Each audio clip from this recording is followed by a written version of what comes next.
Thank you so much. I'm excited to be back. For one thing, I love taking a break from teaching students and teachers.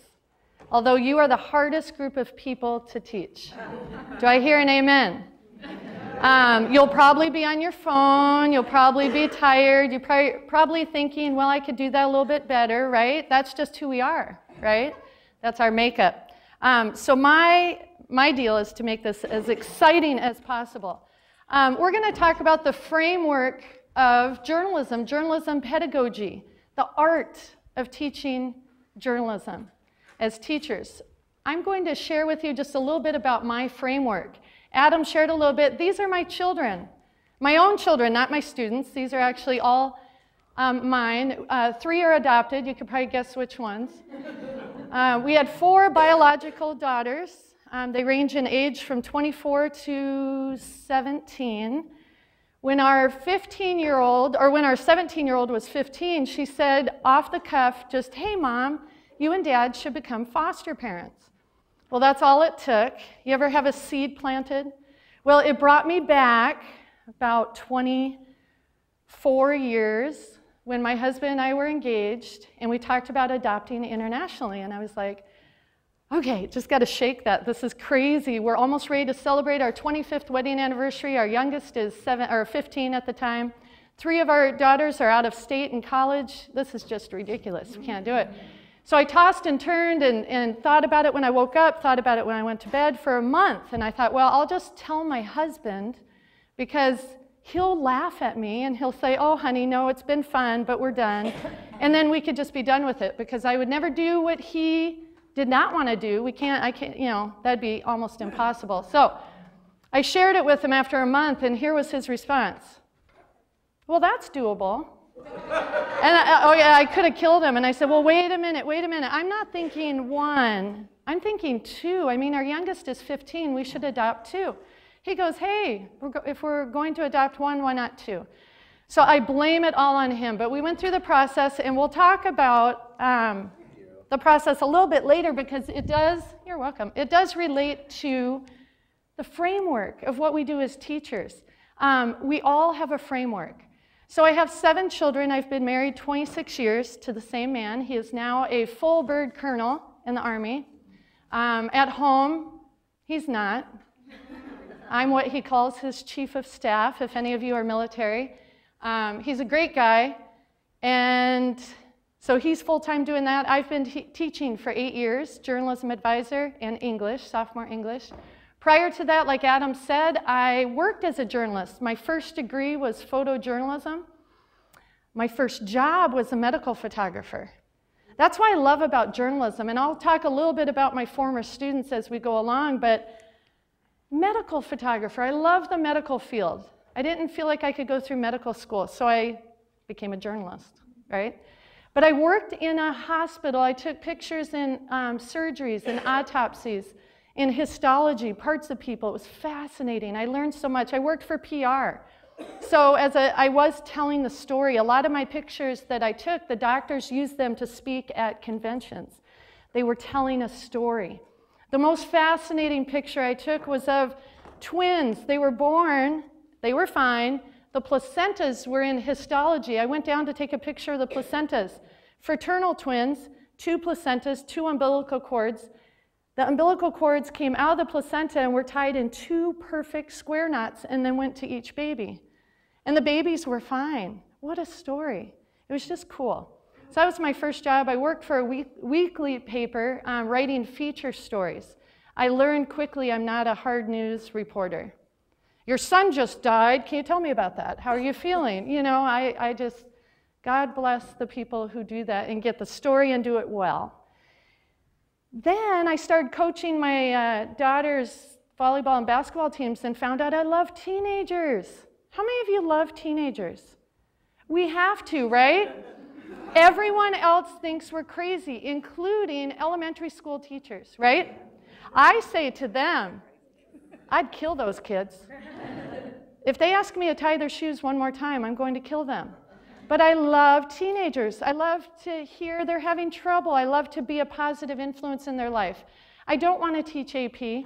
If any of you do, I think that's great. I love the kid who says, I can't, I won't, who is, you find out later he's been sleeping in his car, things like that. I just love the challenge. I love being that positive influence. And so I went back to school, got my master's in secondary education and a degree in English.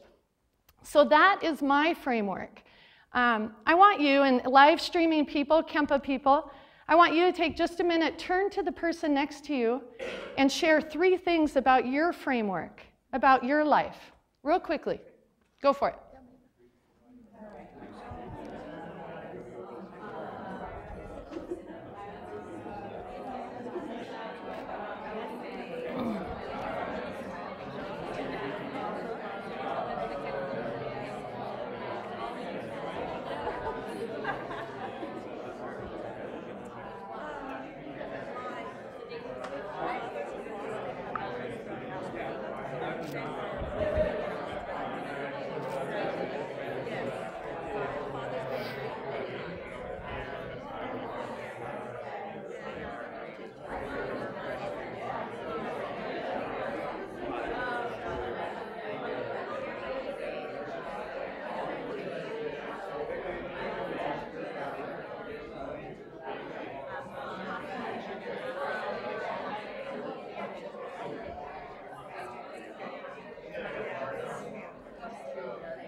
All right. Wrap up your last thought there. Wrap up your last thought.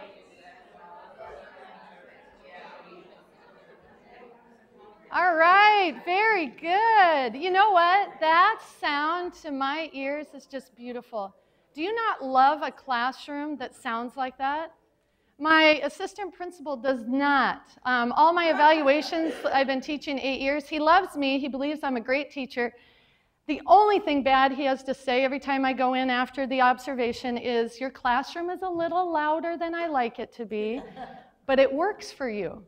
And I think, why should a classroom be quiet, right? And we'll get into that, but this was great. Did you learn anything? I mean, this is day 9, am I right? Did you learn something new? Isn't that amazing? That's our framework, and you just shared a tiny bit of it, but it gives us substance and it gives us definition for it's who we are. So think of that as we think about the art of teaching journalism. I kind of went with the whole image of the oak tree, and starting with the acorn. When Adam asked me, can you teach on journalism pedagogy? I'm like, whoa, Adam, do you hate me or what? I mean, what a tough subject. And just to forewarn you, I'll probably ask a lot more questions than I'll answer. I need your help, okay? Because what is that? Before we can go into what are some great lessons and best practices, we need to look at what's the framework. We need to look at the end so we can determine what we need to teach. So I love this quote, the greatest achievement was at first and for a time a dream. The oak sleeps in the acorn, the bird waits in the egg, and in the highest vision of the soul, a waking angel stirs. Dreams are the seedlings of reality. I love that. How many of you look at a student maybe 12 weeks into the semester and say, he's hopeless? Oh, and he's a sophomore? I hope he doesn't sign up for my class. I have a story about such a man. His name is Cameron. I'll tell you later. But you know what? If we can keep this in mind, when you look at that small acorn, there's a whole oak tree in there. How many of you in here just completed your first year of teaching and advising? How about second year? Third? How about 5 years or less? How many 5 years or more? Okay, wow. 10 years? Wow. Here you go. I'm teaching you. Okay. That's great. So you have some former student stories, you know, and I think that's when what we do begins to make a difference, and it takes a while. My first year, no. Second year, no. Third year, no. Fifth year, no. And then all of a sudden, these former students start sharing with me what they're doing. For example, my very first editor 8 years ago, wonderful young woman, is now in Washington, D.C. She did get her journalism degree at University of Minnesota, is in Washington, D.C. as a press secretary. Things changed so much there, I don't know who she's with actually right now. Amazing young woman who's done wonderful things. Greg, he was about my third or fourth editor. He went to Drake University, majored in journalism and business, enjoyed business a little bit more, and, but journalism, kept up with that journalism. He was an amazing writer, an amazing leader. Senior year at Drake, he was student body president. He started a bike share program on campus. He graduated from Drake and had 2 job offers, one in Texas, one in Chicago, both starting over $100,000 a year. Amazing kid. My third one that I'll tell you about, her name is Carrie Sandstrom. She is currently still speaking as National SAD Student of the Year. She was my assistant editor, applied for assistant editor, could have been editor. I asked her why. Why are you not applying for editor? Well, I don't want editor. I think I'll do a better job as assistant editor. This girl is incredible. She, on Facebook, during the Boston bombing manhunt, she puts on Facebook, just landed at Logan International Airport. I text her, I'm like, Carrie, what are you doing? Why are you in Boston? Oh, it's a SAD convention or something like that. And I go, be careful. Yeah, I know, isn't it exciting? And I go, Carrie, be careful. So then she texts me and she goes, we're at our hotel and it's 200 yards from Watertown. Okay, Carrie, stay inside. Yeah, I know, at least until they catch him. And I go, okay. Well, then they found the guy, they caught the guy. Where does Carrie go? Outside. That's how I trained her, right? Carrie's a wonderful, smart young lady. But anyway, she went out. She's out with the crowd and everything. And who does she see but Anderson Cooper? So he's about from here to you. And she goes, hey, Anderson. That's what I taught her. Hey, Anderson, do you know Marilyn Haggerty? Do any of you know Marilyn Haggerty? It's North Dakota's, she is North Dakota's claim to fame in journalism. She wrote an Olive Garden review. She's an 85-year-old woman that celebrities loved her review. She went viral. Anderson Cooper fell in love with her, had her on his show, I believe twice, if not 3 times, has given her an all-expense-paid trip for 2 to Italy twice. Anderson Cooper loves Marilyn Haggerty. I don't know why. Marilyn Haggerty, because she said, Anderson, do you know Marilyn Haggerty? He said, yeah. And he walks over. He said, why? She's my grandmother. So he gives her a big hug. Marilyn Haggerty came to all our banquets at the end of the year, newspaper banquets. Old lady, speaks her mind, and that's what Anderson Cooper likes. But you know, these former students are amazing. I'm beginning to see some height because they've grown. They're no longer that acorn. And that's what we have to. If you've only been teaching a year or 2, hang in there. It does come. You know, I choose to believe that there are more students who don't share with me their successes because I believe there are more successes than the ones I hear. But it is worth it. But in order for us to experience that, we have to be patient with the process, okay? So what we need to do is look at the framework. What do we want in the end, okay? All right. Here are some questions. Have you ever thought these things as you've been teaching? As you've been preparing or delivering your curriculum, have you ever asked, are they learning anything or are they just being taught? What a great question. There's a big difference.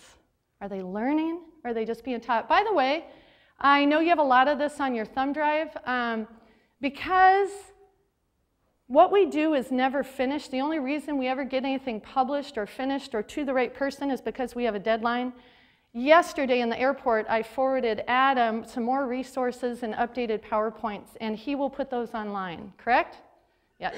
So all of this, all my PowerPoints you have access to, and a ton of resources. Why do they sit and wait for me to tell them what to do next? Remember the noise, the discussion, the talking, that should be our aim. How can I ensure I get across all course content in this environment? What is your environment? Picture your environment. An environment isn't just how you have your classroom set up. It's the atmosphere that you provide on a daily basis. How can the time be better spent? How do I know if they're listening? Great questions. Are they engaging with the content or simply writing down the notes?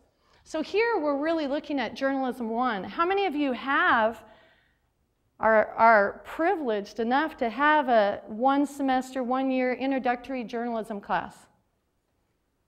Okay, not everybody. I tell you what, I do. I have a 1 semester Journalism 1 class, but I know many of my friends don't. Kids sign up for newspaper or yearbook, and they're teaching and trying to produce a product. That's tough. But the more I'm learning, especially preparing for today, I'm like, my newspaper and yearbook kids, I mean, we can't stop teaching them. We can't stop providing that learning environment and just have them produce. Is note-taking an accurate measure of engagement? What do you think? No, never worked for me. No. How do I know if they are learning anything? Why do they need to know this?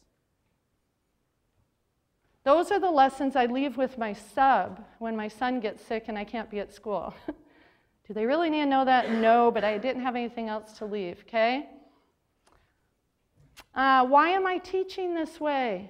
You ever hear the story about the young couple? They were newly married and it was Christmas or whatever, and they always have a ham on Christmas. And so the young husband watched his young wife cut off about 1/3 of the ham and throw it away. He's like, why are you doing that? She said, I don't know. My mom always did it, and I want to make the ham like my mom always made it. So he said, well, that's silly. That's good meat. Why are we doing that? She said, I don't know. I'll call my mom. So she goes, Mom, why did you always cut like 1/3 of the ham off and throw it away? Well, Grandma always did it. My mother always did it. And so she called her mom, and she goes, Mom, why did you always cut off 1/3 of the ham and throw it away? And she said, well, it wouldn't fit in my pan. Okay? And so that tradition played out, even though they didn't know why. So my question to you, are you teaching some things? Do you have some lessons that you really couldn't justify? It's good reflection. Why am I teaching this? Do they need to know it? And why am I teaching this way? Is there a way to get them more involved in their education? And how can I make this more like real life? You know, journalism is I don't know, I've tried to think this through. Journalism in high school is real journalism. There's not a fake journalism and a real journalism. It's not a simulated journalism, and then later when they're an adult they can do real journalism. It's real. It's real all the time. We all can lose our jobs, right? That's very real. Student council is simulated government, okay? There's a lot of simulated great experiences for kids, but journalism, we do the real thing. So I had a parent call in one time, and we had chosen, our editorial board had chosen to print a poem on the back of our publication that had won 2nd place at the JEA-NSPA convention. And that's a big deal. So we're like, yeah, but it has 2 swear words in it. Okay, it was about a homeless person. It had 2 swear words in it. Should we do it? Should we not do it? Well, it's literature, and we're not going to censor. So we either print it as is or we don't print it at all, okay? So we chose to print it. It was an amazing poem. We felt like the girl deserved the recognition and instantly got a phone call. Any of you receive parent phone calls? Yeah. So this mother went on to tell me she was appalled that we would print something like that. But what got me was the fact that she said, your students have plenty of time to practice real journalism after they graduate. And I said, with all due respect, the only journalism I teach is real journalism. And she said, I have 3 more daughters coming through the high school. I'll be watching your publication closely. And that was my 2nd year of advising. I'm like, the phone call where your hand's shaking, you're like, oh, that's it, I'm done. I'm not going to do this anymore. And haven't heard a word from her since, even though we've printed some pretty controversial things. So, all right.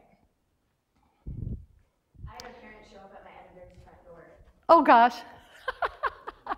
They are so bold. Yeah. Wow. I know. Yeah, we all are very strong people. You know, every year I advise yearbook and newspaper, and every year in our English department, we have 17 English teachers. Towards the end of the year, I say, hey, next year, anyone want to take yearbook? No. Newspaper? No. I'm just checking job security, but no one wants it, so. Does this look familiar? Sometimes. How about this? That is more, and I hope by the end of today, after I've had more coffee, maybe Starbucks coffee. Hi, Adam. But we're going to talk a lot about how to move from this to this, where you see kids engaged, intrinsically motivated. I explain that to my students often. They'll go, how much is this worth? If I don't do it, da-da-da-da-da. And I say, you know, how can I make you more intrinsically motivated? I don't know, what is that? It's where you want to do it without the grades, okay? All right. All right, have you ever taken a moment to think about how professional journalists work? Think about it. So even in your Journalism 1 class, and especially on your publications, they're working journalists, okay? How do the professionals work? They work or think, bless you, by doing, okay? They don't sit and continue to learn about it or whatever. They should be constantly learning. We should all be forever learners every day until the day we die. But they think by doing. When journalism students are given the opportunity to live the experience of being a journalist, they develop confidence and a sense of accomplishment.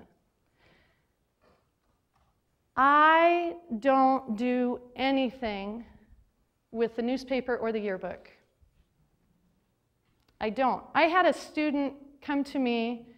He was on newspaper only about a month. When he came up to my desk, he dropped after that semester, but he goes, you have a pretty good job, don't you? And I go, actually, I love my job. He said, yeah, why wouldn't you? You don't do anything.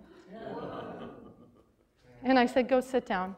He had no idea. I get to school at 6 every morning because between 6 and 8:30 is when I meet with students.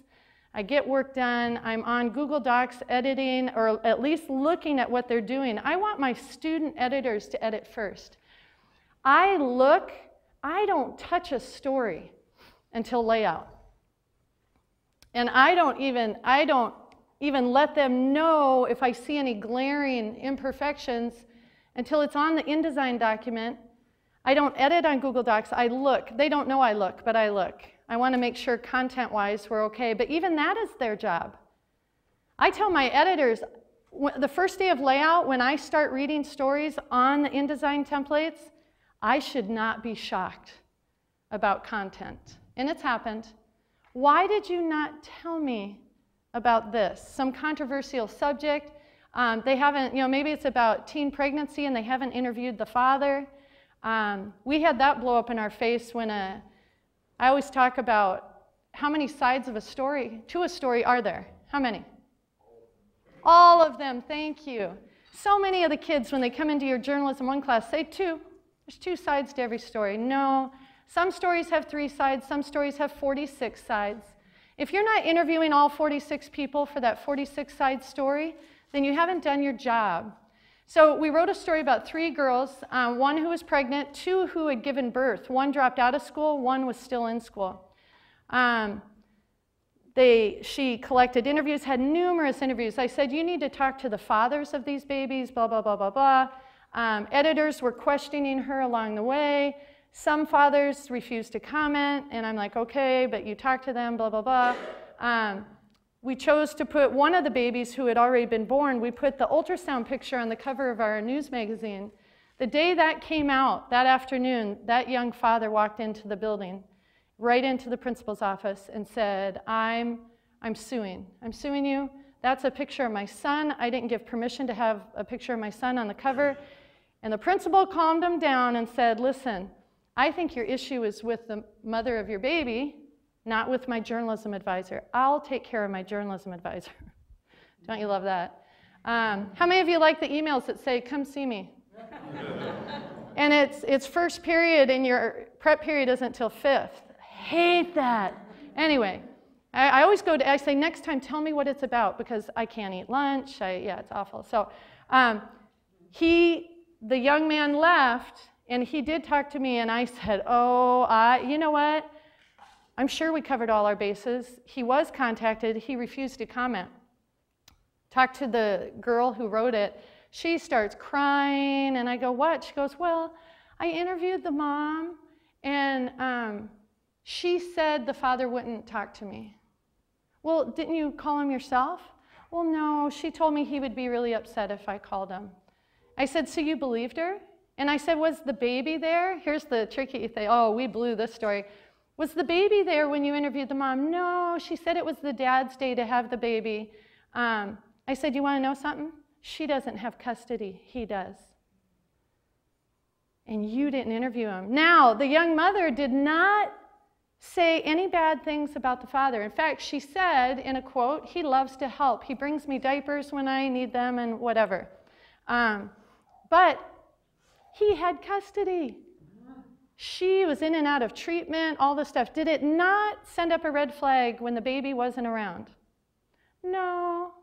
So anyway, teachable moment, right? Okay. But they're living the experience. You have to let your kids live the experience. If you're doing the work for them, they'll sit back and let you do the work for them, right? All right. And I love this last quote. As a journalist, you want to celebrate journalism. But as a journalism teacher, you want to make it better. Isn't that interesting? And celebrate it as well. So that's why we're here, to make journalism better. What students think, believe, and feel affects how they behave. Amen? Amen. All right. All right, this is a long quote, but there's a lot of good stuff in here. When students are not initially provided with, okay, you don't provide them with it, nor do teachers synthesize all the information needed to solve the problem. It provides greater realism and free inquiry. This approach leads students to take responsibility for their own learning. Students are required to articulate their thinking and think things through collaboratively. This focus on active learning also seeks to address the problems of student passivity, lack of engagement with the issues, and a lack of ownership of problems. Can you picture, right now, picture last year's staff? Lack of engagement. I mean, I can see those students. They don't want to engage. They don't want to do the work. They have no ownership, right? Did I provide them too much? The other thing is, are your editors providing too much? I have to sometimes pull my editors aside and say, whoa, you're doing all the work. Well, I know, but they won't do it. Don't do that. It's the collaborating that we need to teach our leaders and all the students to work together. And not, hey, I could put out a top-notch news magazine, let me tell you. After my professional experience and my teaching experience, oh, just let me do it. Let me design it. Let me write the stories. Let me take the pictures. Let me do it. And I haven't touched it in 8 years. Yet the yearbook advisor across town assigns his kids some things, and otherwise he designs a lot of the yearbook. And I'm like, no. So is that why the form, I don't know if it's JEA, NSPA, whatever, says what percentage of the book or the news magazine or newspaper was done by the students? And I'm like, why would they ask that question? I don't understand. But do some people put 50%? I don't. I put 100%, that they do 100% of it. I unlock the door. I have a Keurig machine. They can bring their own cups in. have a big basket. They can put their initials on them. And I invest my time and energy into my leaders behind the scenes. That's why, and I challenge you this year to do so much of nothing in front of your students that one of them comes to you and says, wow, you have a great job, don't you? You don't do anything. What a compliment. That young man had no idea what a compliment that was to me. Okay? I was a little angry. I'm like, oh, you have no idea. That's why I'm sleep deprived and all this. But I was like, yes, then I'm doing exactly what I should be doing, because I'm letting my student leaders lead. Okay? All right. 2 ways a teacher can make facts or ideas seem personally important. If your students don't think it's important, they won't do it, or they'll do it minimally, okay? So we can either, number one, shape or interpret ideas so their relation to the lives and interests and curiosities of the majority of students is readily apparent. So we can point that out to the class and say, hey, da-da-da, and kind of frame it for them. Or we can change students' attitudes toward the material, that is, to teach students to make the material meaningful to themselves. How do we do that? How do we do both of those? Here's where I need some responses. How do we do that?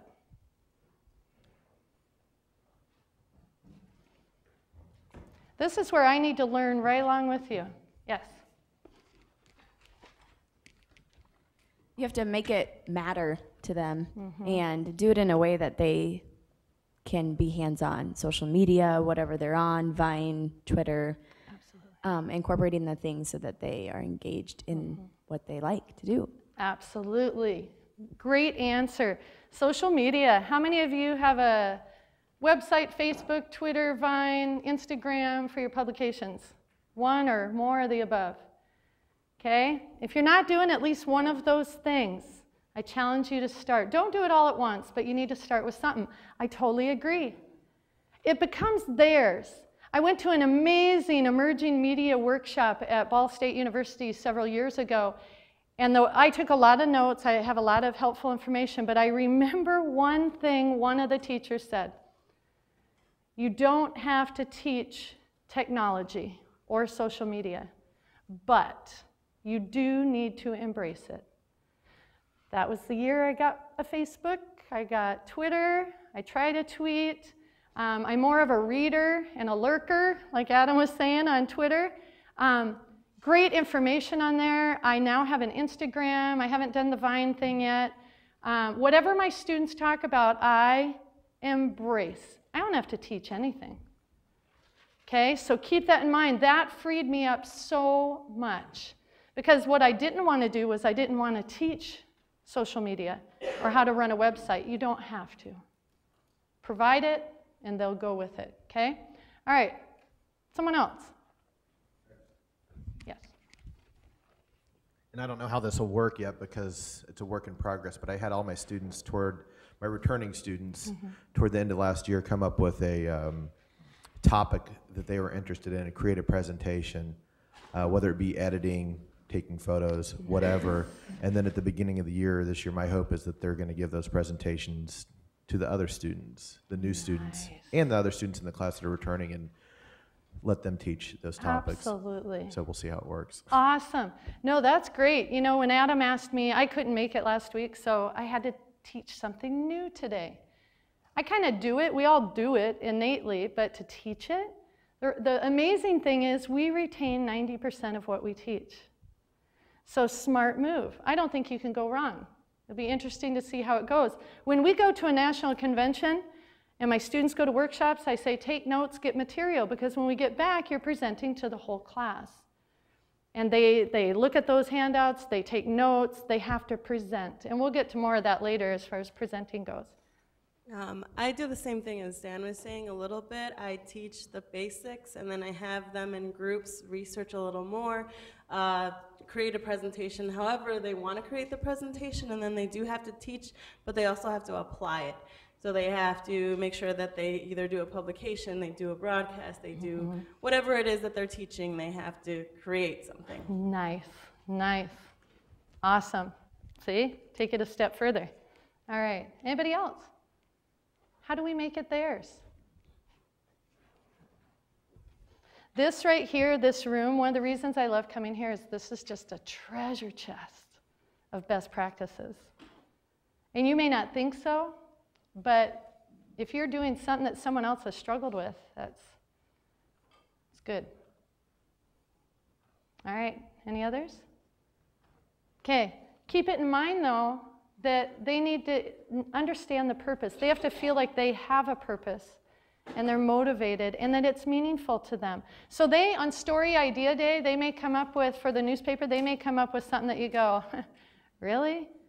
But they're interested in it. It's not our publication. It's not the teacher's publication. It's not the administrator's or the district's publication. It's theirs. Their audience is their peers, okay? All right. All right. Pre-professional program.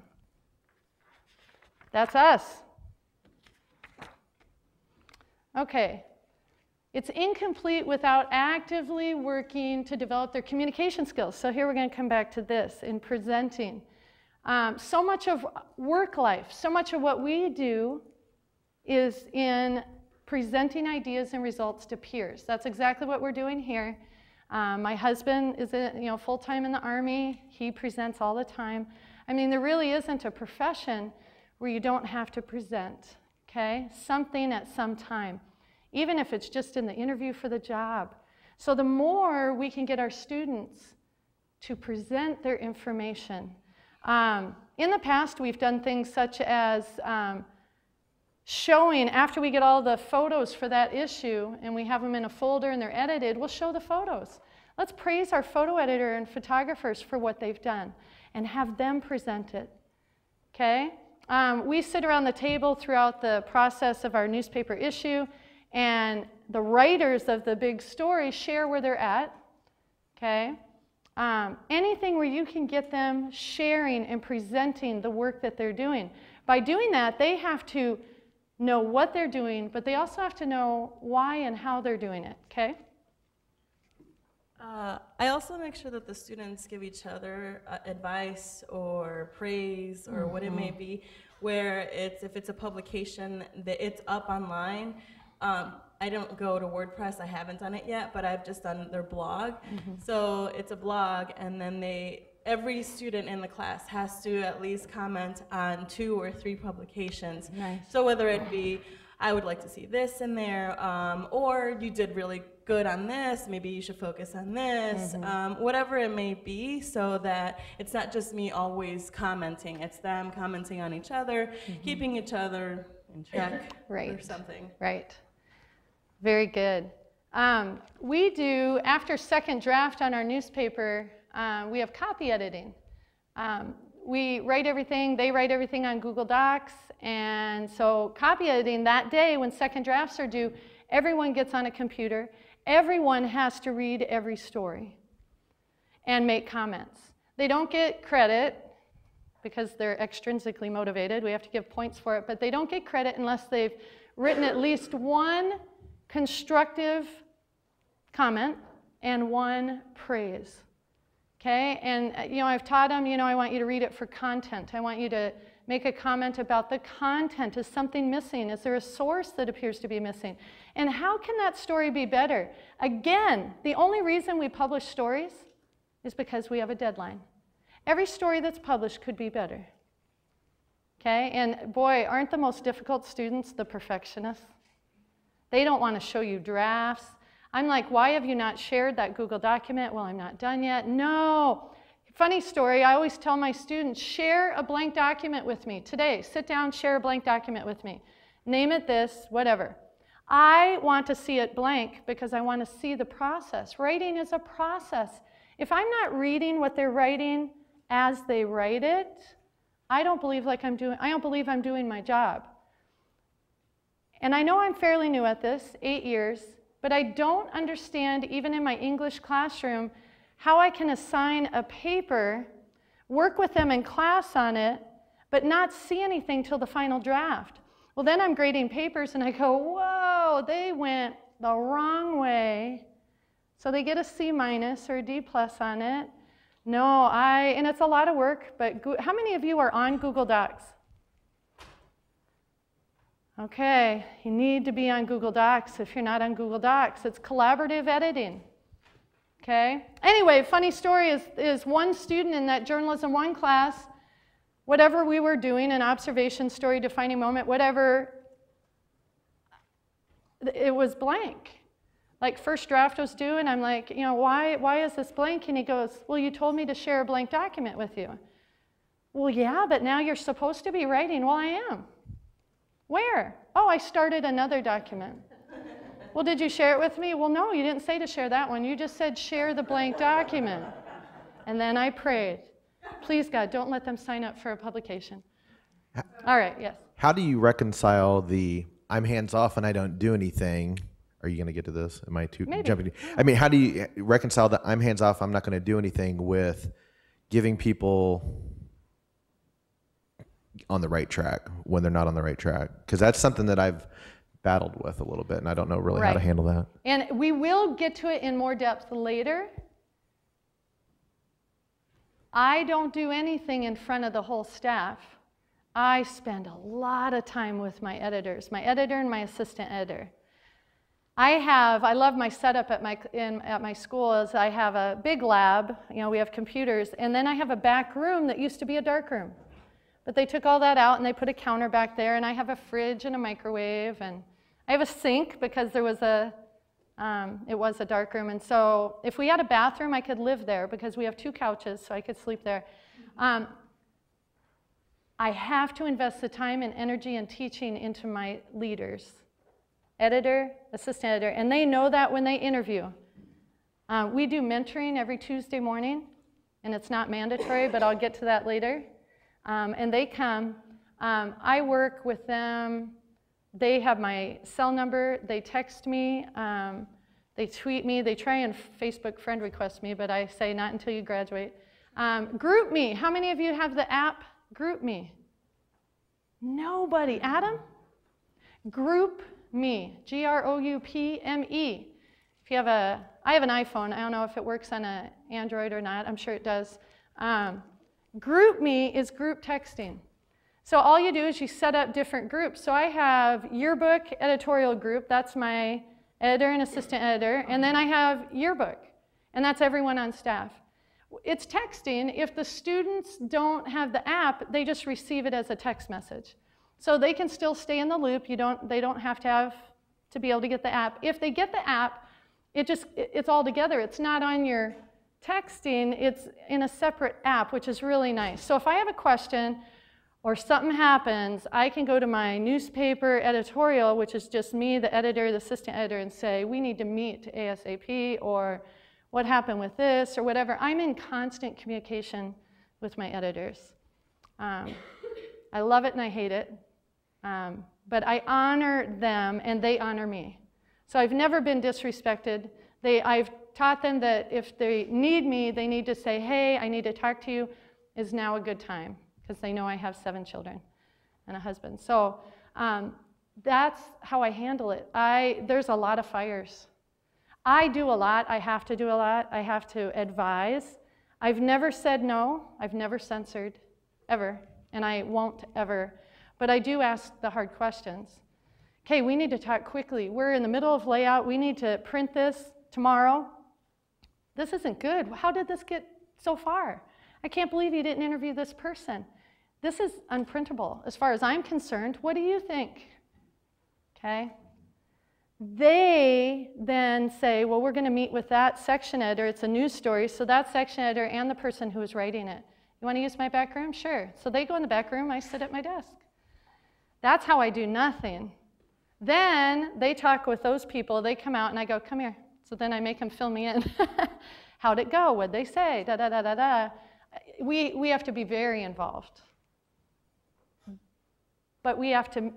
How many of you saw My Big Fat Greek Wedding, the movie? Okay, where the ladies are conspiring, right? And they go, yeah, and I forget the exact quote, but basically, the woman's in charge, right? But we have to make the man feel like it was his idea. And I don't want to talk about men and women, I want to talk about teachers and students. We need to make it appear like our editor and assistant editor are the brightest, smartest, most incredible people there are, even though we're yelling at them every day in that back room or in the hallway, getting them to do what they should do, okay? I will tell you, in 8 years, I've had 2 students and their parents try to get me fired. I seem like a nice person. I mean, we've only known each other an hour, right? Bizarre situations. Some of it was parents, whatever.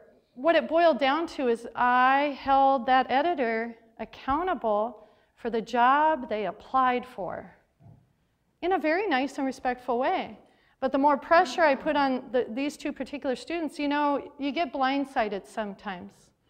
And these 2 editors both were very quiet, met every deadline as writers, great writers, applied for editor. I'm like, okay, I think you'll be great, and then boom. So there's a lot more details, but I don't let my editors be slackers.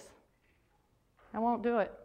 So I put the pressure on, but I'm respectful and I'm professional. And we'll get into more of that later as well, as our job as teachers. How should we act? What kind of environment and things like that. But yeah, it would be easier to be involved publicly, but yes. How do you go through the process of picking your editors? Okay, good question. The outgoing advisor 8 years ago, he was there for 3 years. He left me a phenomenal program. He's at University of Nebraska now teaching journalism. He hired my staff for me because I was hired the end of April, but he explained the process and I've kept it up ever since. What they do is about end of March, 3rd week in March, we make applications available on our server. And boy, if there's a way I can share that, except I don't have access to it here. I'd have to share it when I get home and get it to Adam. I can show you what our application looks like and our job descriptions. So I put the job descriptions up there for both yearbook and newspaper, and an application with the fields that you fill in and expand. They need to save it in their folder, and then they fill it out and they hand it in.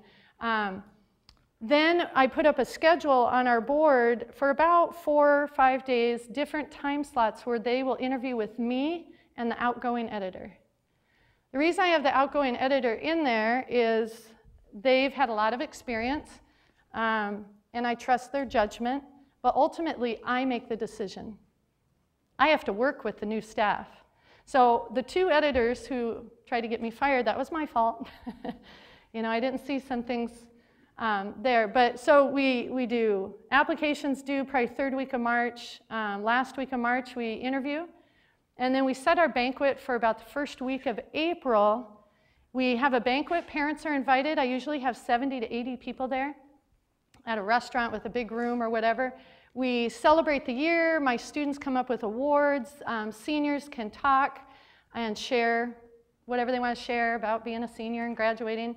And then the very last thing we do at that banquet is announce next year's staff, because there has never been a banquet without tears. There's always a coveted position, a different one each year. Sometimes it's editor, sometimes it's design editor. But when 2 people want one of the big positions, someone leaves in tears. How many of you have mostly girls? Yeah, what's up with that? We gotta get these boys on these publications. So I have a handful, but, and then we announce it with a PowerPoint, whatever, we give them something and we go home. What do you do if you start over fresh with a brand new staff every single year? Now, why do you do that? There's so many classes for them to take, AP focused at my school, that it's hard. I get maybe 2 returners, maybe, but I don't end up seeing my roster until August. So I don't, it's... So do you not have students who are on your staff, or are you 9 through 12 or 10 through 12? I'm 10 through 12. And actually it was 11. They only allowed 11 and 12 in my yearbook, but now I push them to let sophomores. So if someone takes, do you have a journalism 1? Yes. And then do you have any that stay for 2.5 more years? Rarely. Really? I'm wondering if you presented next spring in March, this whole application process. Here are some job descriptions. I'd love to have you back, not all of you, but some of you. Apply for it. We'll have interviews next week. It'll get them thinking. Yeah, there's a lot of classes. We keep upping our graduation requirements. Over the past 3 years, we've added a credit every year. So I think we're up to 24, 25, and so it limits what these kids can do. But I recommend you try that. It is, in my mind, an AP class. It really is. And you know, when I talk about my former students and what they're doing, it's an AP class. They're learning, especially if they're going to go into design, photography, writing, anything like that, leadership. So if you present it, I wonder what would happen. Because right now you don't present it. You're like, hey, see some of you next year, right? Yeah. Well, here's the other thing we do, is once we select people beginning of April, the new staff takes over for the May issue. So we're finishing, we just finished our April issue, and so the new editor takes over, story idea day, all this stuff, with the seniors still there to mentor. And so that May layout, they're nervous, whatever, but the new staff actually gets to produce, and this is on newspaper, a publication before summer. So when they come back in the fall, they feel a little more confident. Over the summer we meet, and then we start fresh in the fall. Yearbook, we do select, when the yearbook's done at the end of the year, then we select the new staff. We have a banquet and do the same thing. Because I've already met several times with my next year's editor and assistant editor and design editor. Last week I was at Ball State University for 6 days with my students. That's when we plan the new year. We redesign our publication. For yearbook, we think up our theme, our color scheme. Everything's in place. I mean, and my kids are calling me like, can we meet at the school? I'm like, I'm in Missouri, sorry. Can't. They want to meet. They're excited. They want to do it. I can't imagine starting in the fall from scratch. So I encourage you to try that. I mean, would your administration have a problem with, you're not really recruiting, you're offering the opportunity to continue your program. They just have so many options. Right. But give them the opportunity and see what happens. You know, what if you gained 4? So instead of starting with 2 returnees, you start with 6. So I think you would be amazed, and let them take over at the end of the year. They actually get the feel of it. And it is fun to be in charge, okay? All right. Let's see. Okay. Another great quote. By having students undertake a real-world task, students must go beyond knowing theory to be able to use it to act appropriately. Isn't that what we want of our own children and our students? Is to act appropriately, act professionally. More than this, they must also become competent in articulating their thinking and reflecting on their own performance. How many of you have your students do some sort of self-evaluation after each issue? You mind sharing that with me? What do you do? So we have a shared network, and they actually write a reflection on what they did that issue and how it fit in with the picture of the whole, very specifically. And they also put together a portfolio, both at the semester and at the end of the year. I do little progress checks along the way, but that's, yeah. Awesome. How many of you have your kids put together a portfolio of their work? Good, good. You know, I've only had one student, but I believe there are more. One actually tell me years later into college, thank you for, she just texted me out of the blue, thank you for making us do the journalism portfolio. I just found it and went through it, and I feel so accomplished. And she's an occupational therapist. She also, when she graduated with her master's degree, wrote me a very long email that explained, even though she went into the medical field and became an occupational therapist, how journalism helped her do that. And a lot of it was the competence in speaking and critical thinking and being able to write well, speak well, and be professional. So, all right. These are lifelong skills, somewhat satisfying the concern that there is no opportunity to learn the traditional academic way after graduation. I love that ending. We don't learn that way in real life, do we? The academic way. We don't go through a week at work and take a test. And if we pass or get a certain percentage, then we get our paycheck, right? We have to constantly be able to stand in front of whomever we work for and explain what we did and why we did it and how we did it. So we should be expecting the same of our kids, okay? All right, these are questions we should be asking. So remember the questions we looked at earlier. You know, is note-taking valuable, all that kind of stuff. These are the questions we should be asking. Under what conditions are my students most likely to feel that they can be successful? What do you think? What kind of conditions?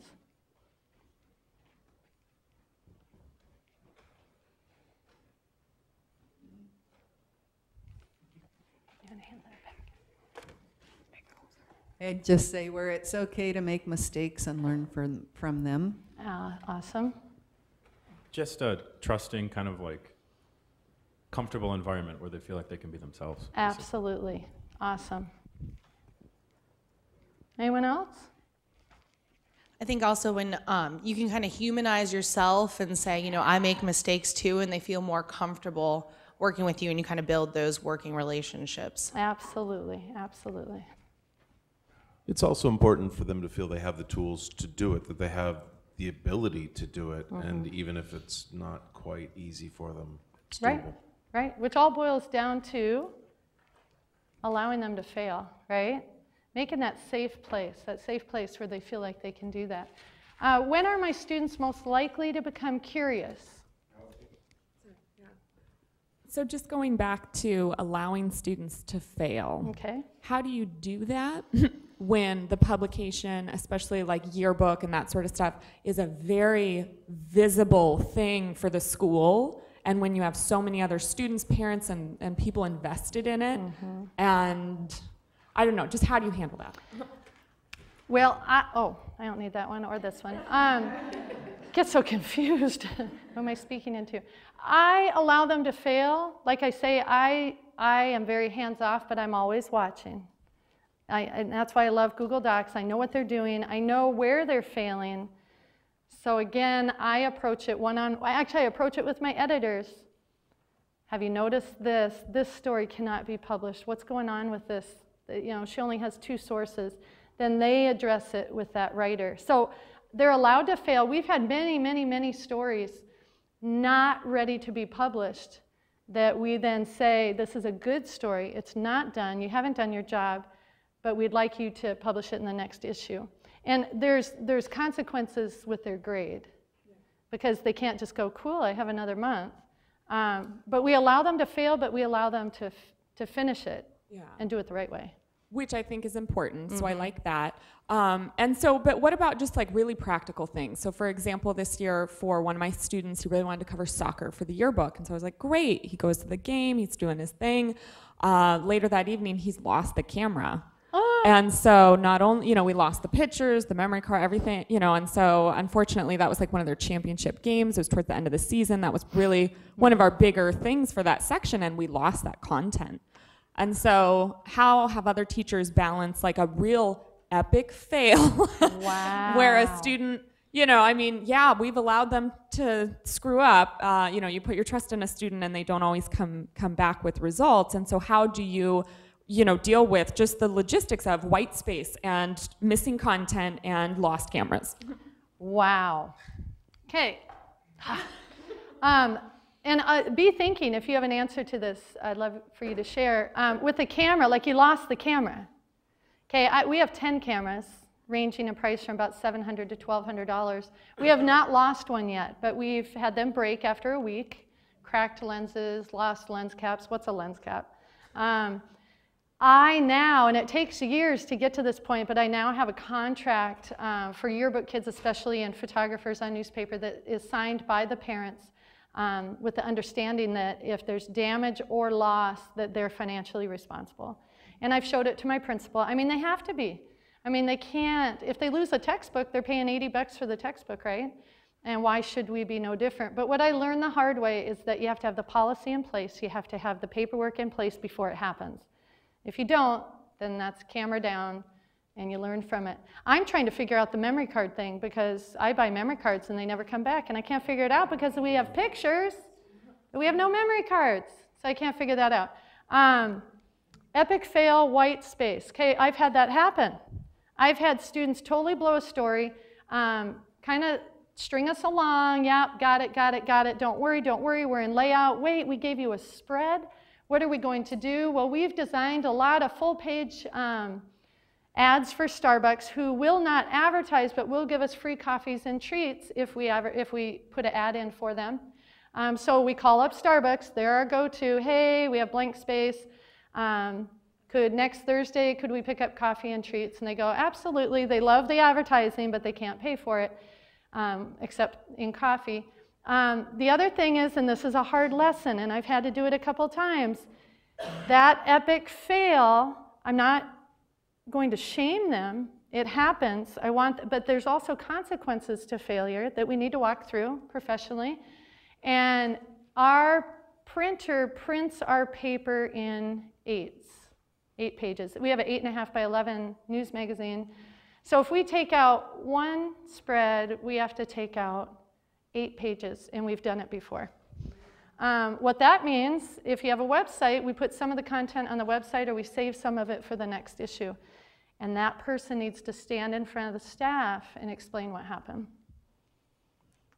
Epic fail, it's not published with white space, I won't do that, but it's a painful experience for them. There you go. I'm not sure if I completely understand, so sorry if I mix this up, but would have that been a situation where you could have gotten the photos from Facebook and all the, because if it was a big game, weren't there people taking a lot of? Yeah, we got other pictures. It was not the quality or the content that I had expected of the student. So we ended up getting some other photos from a parent, and it was just, a lot of like point and shoot, very blurry. It came out very poor quality, and then later a lot of, once the yearbook came out, people were really upset about it. And it was that situation where, we tried to take accountability as best we could, but I got a lot of flack for it. So it was a hard learning experience. Mm-hmm. Absolutely. I'm a storyteller, as you can tell, but it's 9:06, so I got to move along. Think of these things, though, as you plan. Don't just do what you've always done. Don't cut off the third of the ham. How can I help my students satisfy their natural drive towards self-expression? That's tough, too, because sometimes their self-expression isn't what you're looking for. So how do we do that? How can I motivate my students to learn by using their natural desire to create and foster good peer relationships? If you're not on Google Docs, get on Google Docs. They need to write collaboratively, okay? And we'll get into that more later. Okay, these are 3 characteristics of students who are engaged, and I bolded the verbs. Are you seeing this in all your students? And if you're not, that's when you need to reflect. Are they attracted to their work? Okay, that's a strong verb, attracted. They persist in their work despite challenges and obstacles. You're not the one pushing them. They're doing everything they can. These are the students who are texting me going, okay, that story fell through, but I found another angle and I have another source. Is it okay? I'm like, yes, it's okay, and you did it yourself. They take visible delight in accomplishing their work. Paper day, yearbook day, is it a celebration? I remind them of that throughout the issue and throughout the year for yearbook. There will be a day when you hold that final product in your hand. Do you want to be proud? I would want to be proud. So they have to think ahead on that one. Okay, backwards planning. I want to get into this a little bit. Backwards planning is, again, what we've been looking at. What is the art of teaching journalism? We have to know what the oak tree looks like so that we can shoot for it. Okay? This was our desire. Okay? This is my daughter Erica and son Silas. Silas is 2, Erica's 9. We started this process. The process took almost 2 years. Okay? So in our minds, we didn't know them yet, but we were thinking, oh, cute kids, We wanted to add to our family. We have resources. We were faced with our youngest being 15 all right, we have a lot of resources. Should we buy a boat and a camper and whatever? Should we adopt children? My mother put it this way. I finally got up the guts to tell my mom we were adopting kids. She wanted me to stop after I had my second baby. And she said to me, well, your father and I went on a cruise for our 25th anniversary. If you want to adopt a 2-year-old, that's fine with me. So, but this is what, right? This is what we were thinking. But how do you get there? I don't know about you, we had never adopted. We didn't know the process. We knew nothing about how broken our immigration system is. We didn't know what it was like to work with a third world country. When we finally got over there and all the paperwork was stuffed in the back of the guys' car seats, I'm looking through people I have on Facebook. Oh yeah, I know them. There's their paperwork. Scary. We didn't know any of that. All we knew was this. So we had to keep that in mind. So we were actually matched with them in May of last year and didn't bring them home till October, so there was 6 months. But we had pictures of them in May. In August, we met them. So this is them at the orphanage. So we are farther along in our process. We still weren't here yet. He was such a sick little boy, so sick. It took a long time once we got him back. Nothing major. Terrible ear infection, scarring in his ears, couldn't talk, he was nonverbal. She wasn't speaking English. I mean, we've come a long way from there to there, but we had to know where we were going, okay? So those are my children, but so are my students. I have to look at my students, and what I see is what's on the left. I'm like, oh my gosh, what are we gonna do with you? But we have to know where we want them to be, okay? And then we have to treat them that way, okay? I heard a story once about a mother whose daughter was a prostitute. And I was reading it in a book, and she was seeking counseling for that, and the counselor stopped her and said, when you think of your daughter, how do you picture her? Well, as a prostitute. I know what she does, da-da-da-da-da. He said, I'm gonna challenge you for the next month. I'll see you in a month. When you think of your daughter, I want you to think of her the way that you believe she is supposed to be living her life. And it's amazing. She ended up coming out of prostitution. But if we think of our students, if we look at them and we believe without even saying a word to them, we can say all the right things, but if we're thinking, oh, you're a loser, you drive me crazy, I can't stand you, I can't wait till you graduate, they will think and act and behave. They understand. We don't have to say it. They know, okay? So we had to believe that these kids would be healthy, and they are, and they're awesome kids. All right, starting with the end means we need to put the skills, knowledge, concepts students will learn first, then the product second. How many of you, your first year of teaching, developed all the lessons and, oh, here would be a great exercise and activity, and what's it teach them? I don't know, but it's really cool. It's about the 3 little pigs and all this kind of stuff, okay? But here's my question for you. On the day that the paper comes out, which for us is 9 issues a year, or the yearbook once a year, what skills do you believe your students should be exhibiting on that day, on the final day, and how will these skills be assessed? What does student success look like in your classroom? So real quickly, and just shout out, just one-word descriptions, what are you seeing in the classroom that you feel like the issue has been a success, the yearbook has been a success, not the publication itself, but your students. So what are you seeing? What's that look like?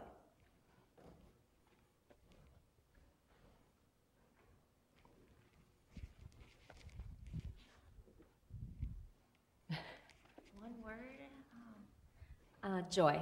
Joy, absolutely. Are they attracted to their work? Are they excited? Pride. Yes. Are they proud of what they've done? I can't do it in one word, but Okay. when they take a whole stack and shove them in their backpacks, they can take them home and show them to everybody. Absolutely. And we, by the way, on newspaper publication day, they do take stacks, and they put them in every waiting room in our city. Jiffy Lube, the hospital, you name it. People want to see what those kids are doing. So any other words? What's that look like on that day? What should it look like? Thank you. I don't have one word either, but we pass out our books in August. Okay. And the best thing is when you see like the seniors come back and they stay there for hours just looking at the book. Yes, yes. Absolutely. But what the phone calls we get for yearbook are the parents saying what was wrong, right? But what that looks like, yes. All right. I have to share an analogy, and some of you may have heard this if you've been to a yearbook workshop, but I loved it, and I share it with my students every year. You have to consider the yearbook process as having a baby. Oh. Has anyone heard this? Yeah, yeah. Okay. So you come up with the idea, you go through the painstaking process for 9 months, and then when the baby's born, you have that moment of, oh, yes. It's so cute, this is perfect. Or you're gonna have nobody wants to tell you it's an ugly baby. Exactly. And you don't want that moment. You want the, oh, it's so perfect, I love it, because then you have that pride, and otherwise you're gonna be like, that is awesome. You know, my very first issue with the newspaper, my very first year of advising, I was so excited and so proud of what my students did that we went through the whole baby thing. During layout, we were in labor, and when we took that publication, it was on the printer server, the baby was born, it was a girl. I went and got the little bubblegum cigars, and we had a cake the next day, and I got a little crazy because I went to the office and I was giving administrators these pink bubblegum cigars, and they thought I was pregnant, and I'm like, no, I'm not pregnant, but we just published, or we just sent our first issue to the printer. So they were glad I was excited. They're like, yeah, okay, you're the right person for that job, right? All right. But what we don't want to see is we don't want to see disinterest. They don't even want to look at it because they're sick of it already. They didn't do a very good job, okay? So good. So be aiming for the joy, the pride, wanting to show it, okay? Being proud of that. All right. What do these skills have in common? I wish I had a prize, but you tell me what they have in common after you look at them.